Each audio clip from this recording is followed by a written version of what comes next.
ലോകകപ്പ് മത്സരങ്ങൾ ആരംഭിക്കാൻ മാസങ്ങൾ മാത്രമേ ഉള്ളൂവെങ്കിലും പന്തുചുരുണ്ടൽ വിവാദത്തിൽ വിലക്ക് നേരിടുന്ന സ്റ്റീവ് സ്മിത്തിനോടും ഡേവിഡ് വാർണറോടും അനുകമ്പയില്ലാതെ ക്രിക്കറ്റ് ഓസ്ട്രേലിയ.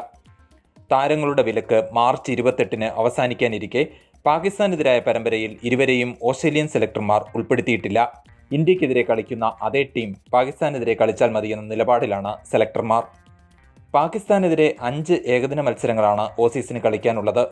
സ്മിത്തിൻ്റെയും വാർണറുടെയും വിലക്ക് അവസാനിക്കുന്ന മാർച്ച് 28 ശേഷമാണ് അവസാന 2 മത്സരങ്ങൾ നടക്കേണ്ടത്. ഈ 2 മത്സരങ്ങളിൽ ഇരുവരും കളിക്കുമെന്ന് റിപ്പോർട്ടുകൾ നിലനിൽക്കെയാണ് സെലക്ടർമാർ നിലപാട് കടുപ്പിച്ചത്. IPL മത്സരങ്ങളിലൂടെ താരങ്ങൾ ഫോം വീണ്ടെടുത്ത് ടീമിലെത്തണമെന്ന് സെലക്ടർ ട്രെവർ ഹോൺസ് വ്യക്തമാക്കി. ലോകത്തിലെ ചില മികച്ച താരങ്ങൾ മത്സരിക്കുന്ന ഇന്ത്യൻ പ്രീമിയർ ലീഗ് ഫോം തിരിച്ചുപിടിക്കാനുള്ള വേദിയാണെന്നും അദ്ദേഹം പറഞ്ഞു.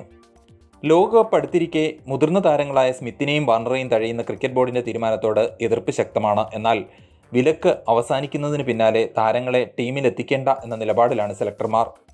IPL മത്സരങ്ങളിൽ തിളങ്ങാൻ കഴിഞ്ഞില്ലെങ്കിൽ ബിഗ് ബാഷ് ലീഗിനെ ആശ്രയിക്കേണ്ട ഗതികേടിലാണ് 1-ാം നമ്പർ ബാറ്റ്സ്മാൻമാരായ സ്മിത്തും വാർണറും. ഫോം വീണ്ടെടുത്താൽ മാത്രം ദേശീയ ടീമിലേക്ക് ഇരുവരെയും പരിഗണിച്ചാൽ മതിയെന്ന നിലപാടിലാണ് സെലക്ടർമാർ.